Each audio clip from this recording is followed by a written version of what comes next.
How to buy Solana is for everyone token. So this token came under the symbol of Sol. Now before we start, this is not financial advice. I'm not professional or economic expert. So before investing in any project that you found on my channel, please do your own research.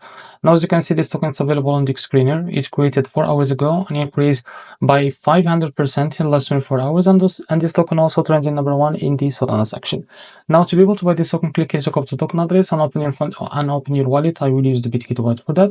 First of all, select the Solana as a network first, as you can see here. Now click on this plus icon to paste the token address here into search bar. As you can see, this is also going to click on this plus icon to add it to your wallet. Now go back to your wallet and keep searching until you find your token that just added called Sol. As you can see, this is it. Now click on it. And after that, click on swap, switch from here. Now from the top, you can select the token that you want to buy with, for example, USDT. Now here you can type how much you want to buy.